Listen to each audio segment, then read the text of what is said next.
Hello and welcome to the Career Success Podcast. I'm Jason Connolly. If you're a regular listener, it's great to have you back. But if you're a new listener, welcome to the show. In this insightful and thought-provoking series, we speak to business leaders and people who have had high levels of career success. But we'll also talk to up-and-coming and emerging business talent, as well as some of the #1 best-selling authors of business titles. We speak to such a variety of talent across different industries. We talk about success habits and what they do in order to ensure they stay at the top of their game. Listen and find out hints and tips to help you in the world of business. How do you set up your own business and make sure it's a success? But also how to drive business growth and get your company noticed. Practical advice to help you in your career from those who have made it. In this episode, I speak to Liz Scully. Emmy Award-winning Liz Scully is a strategist that believes that business should be ridiculously fun as well as highly effective. She runs Mastermind Groups for herself and other well-known coaches. She trains coaches to run effective masterminds. Bringing skills from over 20 years of working on big Hollywood films, she helps brilliant minds achieve more together than alone. Liz has been featured in the Globe and Mail, Business News Daily, Thought Leaders LLC, Body Enlightenment, Time Out London, and as well as the Emmy, her work is multi-Oscar nominated. Liz, thanks very much for joining me on the show. It's an absolute delight to be here. Thank you. Your background is so interesting. I almost don't know where to start, but I guess working on Hollywood films, tell us about that. 20 years of working on Hollywood films. That's so interesting. Yes, it's also such a long time. It is a world that expects you to work 18 hours a day, 7 days a week. For probably the first 2 or 3 years after I left film, I was still excited about things like weekends and daylight. Working in daylight was quite exciting. Yes, exactly. How did you get into all of that? Because it's a really difficult industry to crack into. I think is notoriously known as hard to get into. Absolutely. It's very hard to get into. In fact, one of my friends said recently, how did you end up in film? And nobody ends up in film. You claw your way in over many years till eventually people get used to you being there. So for me, I did a degree in design in Glasgow, the Glasgow School of Art. And I realized I didn't want to make my money from that, but I did want to work in the film industry. I wanted to use all those skills. And frankly, I was too dumb to know that was difficult. So I moved to LA, got a job and started working on films. It was so easy. It was as simple as that, it sounds like. It was. What was your first job in film? How did it all kind of come about? Well, I'm asking you a lot of questions dating back many decades. I do appreciate that. Exactly. It was years before email. It was the dark ages. We barely had phones, frankly. So I sent my resume and a couple of application letters to some places that I had gleaned from the ends of credits of films. And one of those ended up to be the place that invented green screen, would you believe? And they did a lot of work for them in that same world. So I started building like motion control models, which is physical models built in fiberglass that go on the end of a stick on a camera, and then you green screen stuff in the background. And I went out there and used all my skills building things, doing that. And after about a year, I thought, this is wonderful, but the stuff we worked with was just toxic. And there were so many ways you could kill yourself with it. Cancer and inhaling stuff. It was dreadful. And that was just the stuff on the end of the sticks? Yes, exactly. I thought you meant maybe the people. That sounds so wrong. But yes, and I realised that there were people who were working with computers that were going home clean without touching toxic stuff. And I thought, what do they do? And I came home, did a master's, and that, as they say, was all she wrote for a while. And it was wonderful. It really was wonderful. But it was hard work and you sit in the dark all day. But yeah, it was very geeky.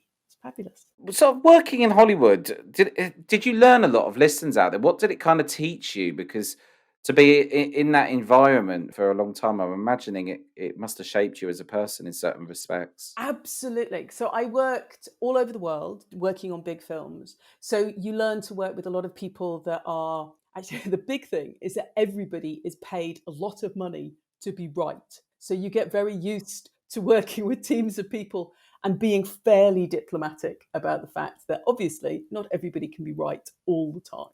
Rich, you work with lawyers, so I'm sure this is something you have encountered before, shall we say? Oh, yes, I'm very familiar with that.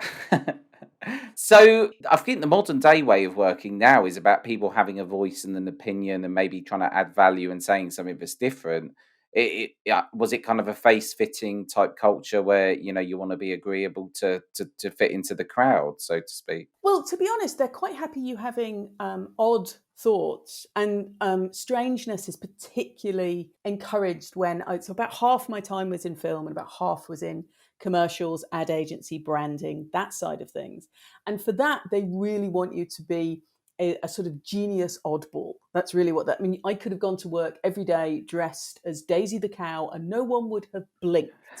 But if I turned in a project late, that was unacceptable. So Right. the lines were very clear where they were drawn. But the big thing I learned in film and commercials was that you're only as good as your last job. And it's not about not making mistakes. It's about how you deal with that mistake. Right. Okay. It's kind of the same in my industry. You're as good as your last month's billing, so to speak. How, Yeah.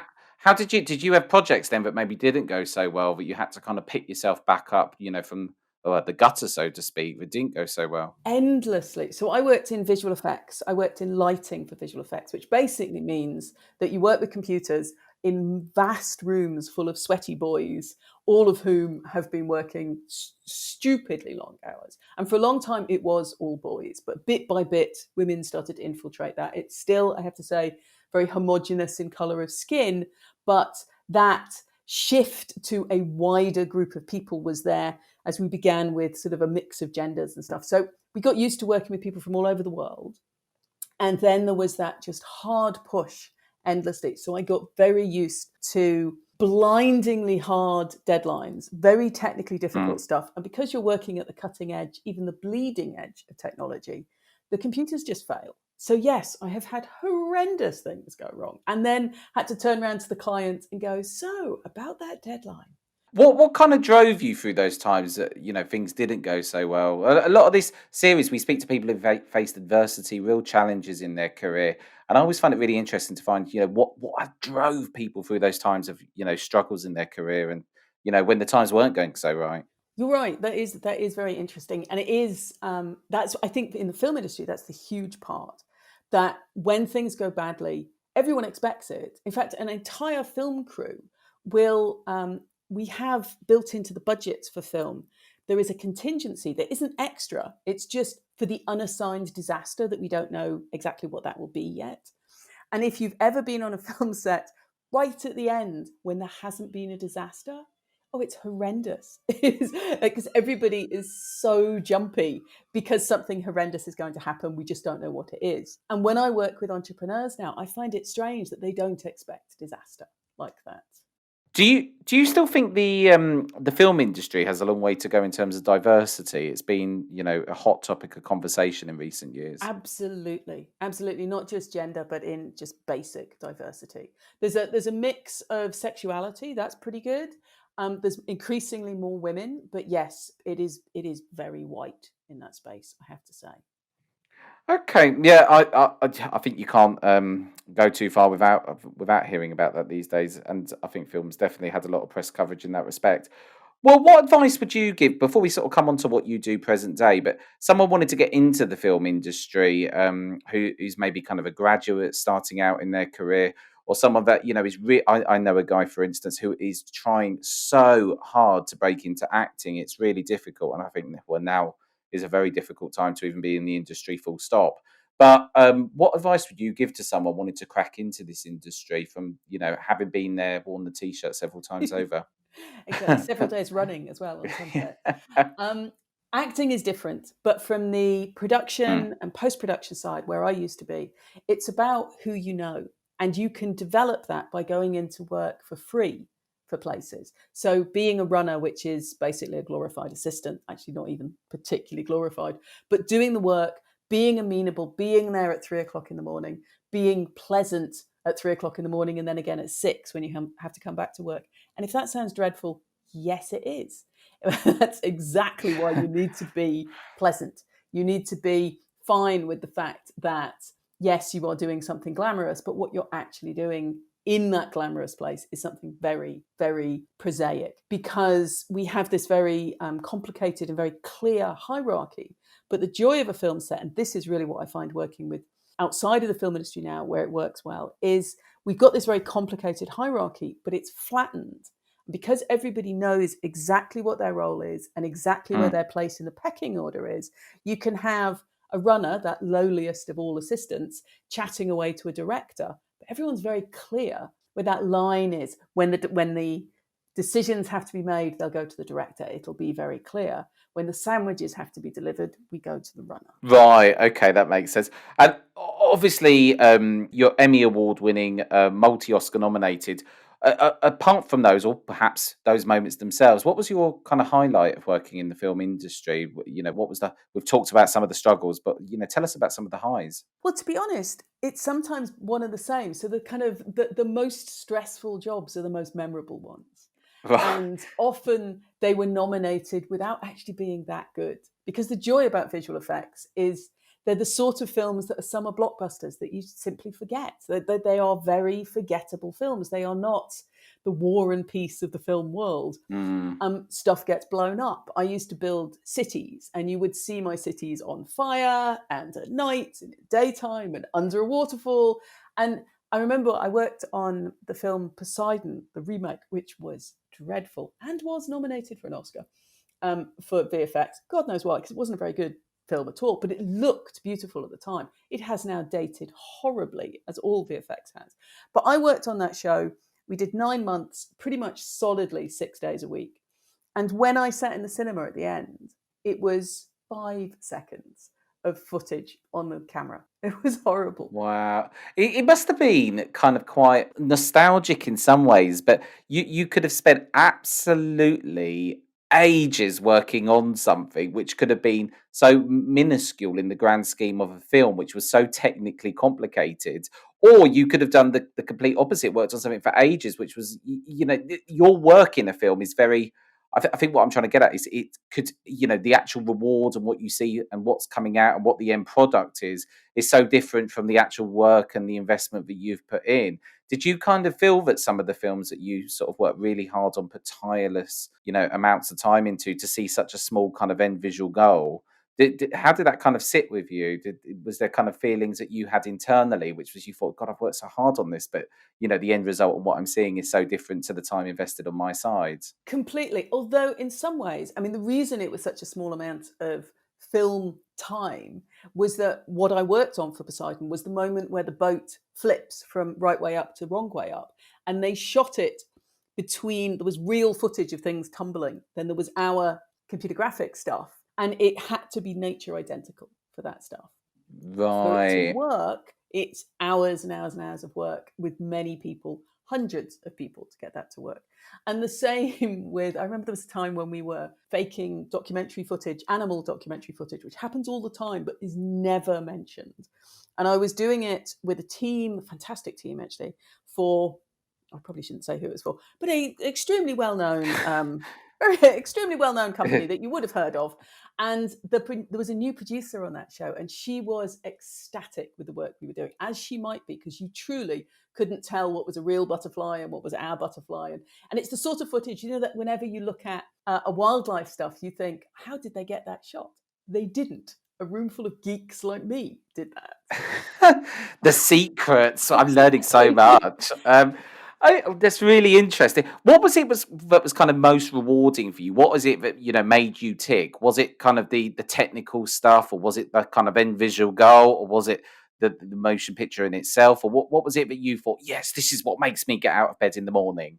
Well, it's a combination of working with a team of fantastically talented people. That was amazing. And I have to say there was a little bit of ego about the fact that hundreds of millions of people have seen my work. But that really didn't motivate me. It was making something beautiful. It sounds a bit poncy, but absolutely true. Oh no, I get it. So really interesting. So what motivated you to kind of go leave the film industry and to make this transition into being a coach, running mastermind groups? How did that kind of all come about? Did you hit a certain point in your career where you thought, I've had enough, I need to go out there and do something different? How did that transition manifest itself? To be honest, it was a combination of two things. One is I got sick from the work, not in a kind of I've had a nervous breakdown or I've taken to drink, but I actually had to have a couple of surgeries, like 2 surgeries. You can't call me a quick learner.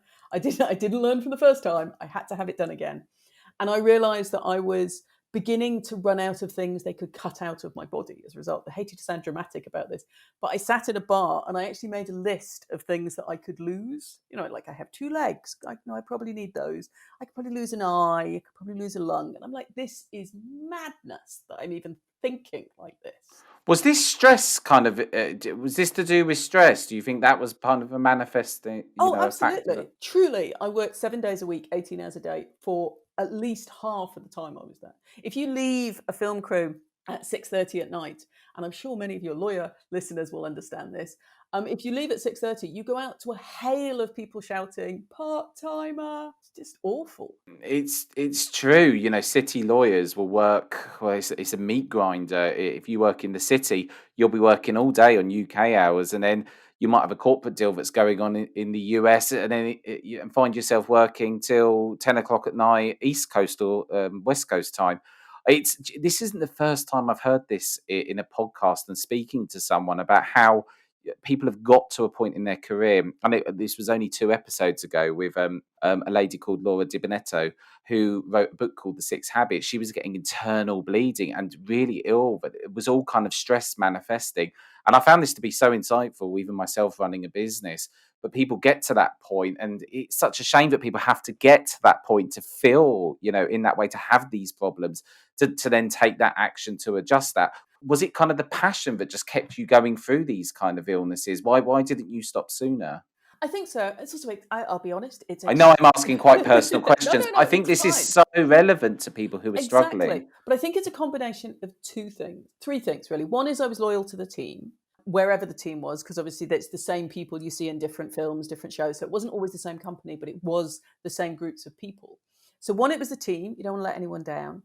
2, I'll be honest, it was extremely well paid. That's good and hard to give up. It's got quite a lot of prestige around it. Yeah. And also, I did love what I did. I truly loved most of it. I just didn't like the hours. And there is no mechanism within the film industry to do the job and work sensible hours. It's just not possible. Yeah, it sounds like it's got a lifespan on it. You can't kind of continue in that way for long periods of time.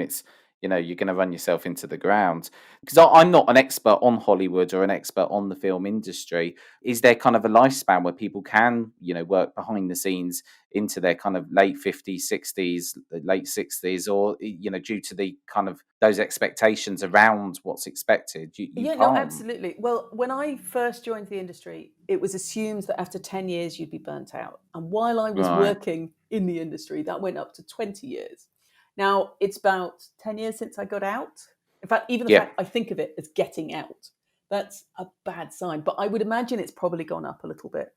But to be honest, it's a young person's game, because the hours, because if you actually want to be able to consistently turn up for your family at specific times. I can't tell you how many dinner dates I cancelled, or the amount of times I'd phone people and go, yes, I will definitely be there, followed by, yeah, so something fell over at work and I need to fix it, over and over again. There's only so many times you can do that before you don't There have it. is, and then you start feeling, and I felt this myself running a business. I've had times where I started my business 4 years ago, and I've had times where I've sort of sat back and thought, what am I actually doing this for? What's my social life is depleting around me and falling down.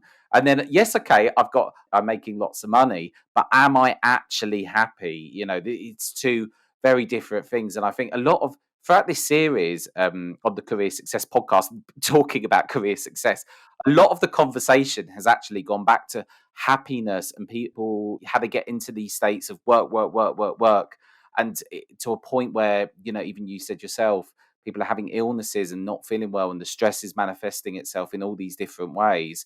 So what has actually started off as the Career Success podcast has a lot of the conversation has been almost about happiness and how that ties into people's careers. To tell us about the mastermind groups that you've kind of been running, starting, what that's kind of all about, because until I read your profile, I'd heard of mastermind groups. To me, it sounds like something I imagine a group of people from university professors sort of sitting down. I know I'm very far away from probably what the reality of one is, but tell us about them, Liz. Exactly. I'm speaking to you whilst wearing a cardigan with patches on it. It's so true. A very nice gown and a robe, yes, I imagine. Exactly. So a mastermind group is a small group of people that meet regularly, set goals, discuss questions that are sticky for a particular topic, and the goal you've set, you will meet for the next time. So in essence, they're super simple. But it's the same way that coaching or psychology is super simple, as in it's just a conversation. This is a lot more than that. By being around a group of your peers who are going to achieve the same things that they promise, then you will too. And it's the reason I found it so powerful was when I left the film industry, that very collaborative, very idea-based world. Suddenly it was me T-Rex typing away in my bedroom, quietly creating an entirely new business. And even when I went out and worked in an office, it was the same thing. It's so tempting to work from 5 a.m. till midnight and have nobody to actually discuss stuff with. And that's what a mastermind is. Now, you can run them on your own. Mine are run by me or by one of my coaches. When they're created like that, so that there is this safe container, you can finally ask the sorts of questions that potentially you don't have time for anywhere else in your business. So it's almost like a safe space for people to really have a level of kind of brainstorming where there's kind of no barriers to the level of kind of questioning, and it sounds to me like a sort of safe space for people to collaborate. Oh, completely. And it's also a place where my masterminds are normally about a year long. So during that time, and people stay year after year after year because they get stuff done. So at the beginning of the year, we set goals that they will achieve for the end. So That are individual to each person or as a group. Exactly. Okay. They're per person for what they want to achieve. And the group as a whole is carefully curated so the people in there are moving at about the same speed, meaning that they want to achieve stuff, they want to work the same sorts of hours, although their plans are different. It would be very different if, say, we both wanted to earn $1 million this year and you're at 900,000 and I'm starting from scratch. We are not moving at the same pace at all, unless I have had 6 successful exits from companies. I'm going to start up a business with no problem at all and whiz straight through. And I already have backing at 800,000. Then we are moving at the same pace. So the right people in the group, the right movement. And one of the big things the group does is you can't read the label inside the jar yourself. So, you know, the way you can look at somebody else's love life and think, oh, they should not be together. What are they thinking? Well, someone else can do that. Oh, yes, I can relate to that, Liz. Yeah, carry on. Well, but you can't see it in your own love life. And you also can't see it in your own business. But someone else can look at you and think, what are you doing with your marketing? Why did you hire that horrendous person? What are you thinking? And that's what a mastermind will give you. It'll give you that space where you can think, oh, right, okay, now I understand. That's what's going on. That's what's happening here. Oh, I see it now. The penny's dropped. That kind of moment. It sounds to me that to get people who are all kind of in exactly the same place, moving at the same speed, the selection process in itself, and kind of identifying people who are all moving at that same sort of speed must take time in itself to identify, these group of kind of similar profiled individuals. Exactly. And that, I think, for me, is really the reason that some masterminds are successful and some aren't. And it's that curation. It's exactly that. Because many of us know how to facilitate a meeting, know how to bring out the quiet person and make sure everybody gets a good crack of the conversation. But if the wrong people are in the conversation, it's not going to work. So from a business strategy point of view, it's about having marketing that attracts the right people. It's about looking at applications, about interviewing carefully. And that's really the key. It's like going to a dinner party. When it's the right people at the table, the conversation flows very easily. But we never It's notice. effortless. Exactly. And we never notice who hasn't been invited. It just feels like a Oh, really okay. easy conversation. And I that's absolutely love that. I'm getting excited. I think this good. is fantastic. Good. I truly believe masterminds have completely changed my business. And it's because they did so well for me. Because one of the things that that a mastermind does is basically you just hang around with smart people and listen to their ideas. What's not to love about that? Being in a room of people who surrounding yourself by great people, people who are more experienced than you might even perceive to be better than you in some ways than others. You're going to learn at a pretty fast pace, being in an environment like that. Moving on to the business coaching side of what you do, there was kind of one strap line that really stood out to me when I was kind of doing some research, and it's you teach people how to earn more but work less. Now that sounds like the answer to everybody's dreams. Um, Tell us about the business coaching, and I think people are obviously going to wonder now: how do you achieve this? How do you earn more but work less? Well, most of my clients are copywriters, designers, coaches. And for those people, the key is to work instead of one-to-one, but to work in groups. So I also train people how to run masterminds because most of the time, and full disclosure, this is not actually happening at the moment, but most of the time, I only work a couple of hours a day on my business. And it grows and it does its work and everything is lovely. At the moment, I've chosen to take a very busy project, so I'm working a lot more than that. But if you run them right, so my masterminds are 2 hours a day. Two hours per session, and they're 2 sessions a month. So once you add in all the admin, it's about 7 hours per month per group. Now you can easily run 3 to 4 groups, and groups you can charge between for a year's work. You can charge between 10,000 and well, really, the sky's the limit. I know of masterminds that are 100K per year. And so if you run 1 or 2 of those, frankly, you don't have to work very hard. It sounds to me though that the 2 hours that you do a day, I can imagine that that's the equivalent of what someone would know. I think you're maybe playing down these 2 hours a day, Liz. If I'm honest, Yes, you do need I to know can what you're imagine doing the work that during goes those. into them is similar to an 8 hour day. You've gone from kind of not necessarily quantity over quality in the past. I can imagine it was 18-hour days of quality as well. But it sounds to me like this is kind of fitting into a lifestyle for you now as well. Well, yes, partially that, but also as with any business, when I Yeah. started, I worked like a demon. The sort of stage you're in at the moment, where you're in growth and you're scaling. Mm. Yes, I work very hard. I have a lot of assets and things out there that are working for me, marketing wise, pulling people to me. I do a lot of this kind of interview. People have begun to know me, but to begin with, I had to push all of that out into the world.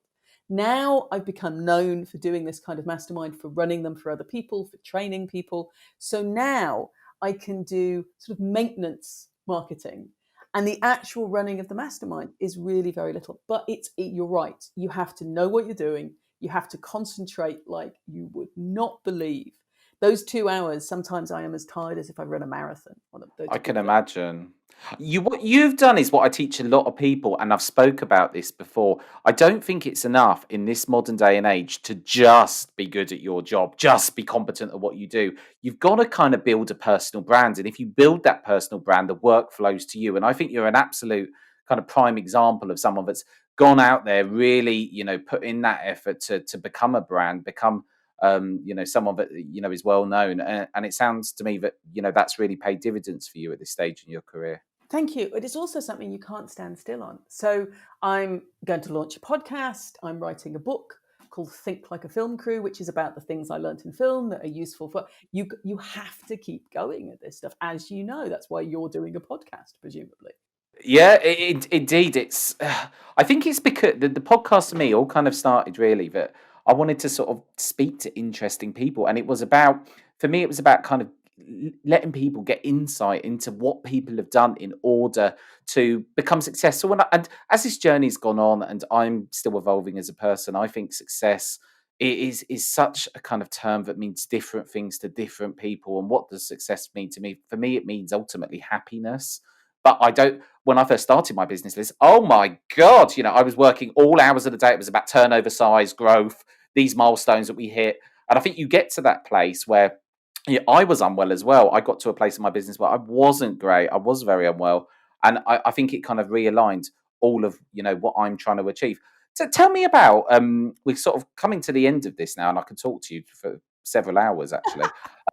What are your success habits? What do you do that kind of keeps you in the zone, performing to your best, making sure that you've got a kind of healthy mind? What are your success habits? Well, normally I would say, well, I do meditate every day and I do a lot of yoga. At the Yeah. moment, since COVID, I'll be honest, I am now the shape of a weeble and I rarely go outside. So I don't think I'm really, really a good example of these things.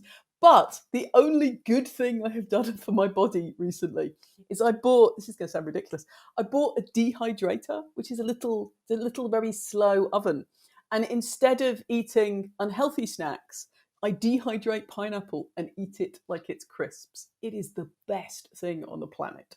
Do you know what? I've been told about air fryers, and I seriously invested into one of those as soon as I was told, but I've never, ever heard of a dehydrator. I've heard of a rehydrator in some ways, but not a dehydrator. I'll have to look into that. Oh I'm no, they're sure people great. will be curious. They're great. You can make things like carrot crisps and also, oh, it's wonderful. It really is. Oh, But it really, sounds great. they are great. It's all about pineapple. I can't say anything else is healthy about my life. I sit still as a stone, barely moving, working away, nibbling on pineapple. It sounds like you absolutely love though what you do, and you've kind of reached this place now where it's all about you kind of taking people on this journey. What? Just lastly, a question I've got. What would you say successful people? You've worked with all these people who've had success in different forms, whether it's been creative or whether it's been in front of a camera or whether it's been someone who's leading a business. What do you think is a common trait of successful people? People who've reached the top. What is it that they've got that people who've maybe started business, failed, their businesses haven't got to the top? What is it that people who've got to that place have got that you think that other people need, maybe haven't got? Interesting. I also want to go back through all of your other episodes and find out what other people have answered to this. So The questions range every time, but I do ask some similar threads. But I find it so interesting just to ask these questions to people. Go ahead. So for me, I think it's about network. I really do. I think it's truly who you know. And I didn't start knowing anyone. I am an oik of the highest quarter. But I met people and became friends with them and then stayed in touch with them. So I was thinking about this recently, actually. I lived in India for a long time. I was working at DreamWorks out there. And I remember reading a couple of business books. And the people who wrote those books 8 years ago, 9 years ago, whenever they came out, they're now personal friends of mine. And that's not because I am some scary stalker, but because I worked my way into that field just as I did with film. I found out the right people to speak to. I became friends with them. I stayed in touch with them, moved forward like that. And that network is what elevates you from being very good at your job and no one's ever heard of you, and being very Yeah. good at your job and having your friends promote you. I think that's really great advice, and I totally agree with that. I think it's something which I've learned in recent years as well. It's if you're going to know someone, you've got to put in that time to really get to know people. And I think again, when you're really busy with work and you're kind of working all hours and you're not giving enough time to your social time, and I'm talking from experience. This is Me personal too. experience. I'm saying it from a place of knowledge. If you need to invest that time in people, and I think that's great advice. If people want to find out more about mastermind groups, or you in particular, and that they're interested in them, where would you suggest that they go to? Well, I would obviously suggest they go to my website, rethinkcentral.com, where I will make a special page for your listeners, and it will be in the show notes, I'm sure. Great. Well, exactly. And it was rethinkcentral.com. That's it, exactly. Right, fantastic. On a closing note, Liz, is there any advice you'd give to someone who is perhaps graduating at the moment, trying to find their way in the world? We get a lot of people who listen to this show who are just kind of qualifying from university. It's a scary time out there at the moment. What advice would you give to someone, just trying to find their way in the world, or perhaps even start their own business? Well, twofold actually, really, is one is speak to lots of people, and stay in touch with those people. The other is under no circumstances ever use the words, I'd like to pick your brain. because if you have any form of success, you hear those words so often, you want to punch people, but you do want to stay in touch. And most people want to help. They just can't bear those words. You must have found the same thing. I'm not a fan of the phrase in general, actually, and I do get asked it a lot. I want someone to come to me, this is who I am, this is what I really need, you to direct me in this way or this way, to come to me with something more than just give me a load of information, because I've got so much information, I don't know where to start. If someone comes to me with that, if someone gives me an actual question or an actual, place they want to go to, I can point them in the right place. But I think that, one of the things that when you're running a busy business is you lack in time, and that's no disrespect to anyone out there at all who's starting out, but there's more people out there, who want a piece of you than there is time you have in the day. So I think it's about being concise and to the point. Absolutely. Liz, I have absolutely loved this half an hour. Thank you so much for joining me. It's been really, really interesting. Anybody wants to find out more about Liz or her mastermind groups can go to rethinkcentral.com. And Liz, thanks very much for joining me. I'm Jason Connolly. This is the Career Success Podcast. Until next time, goodbye.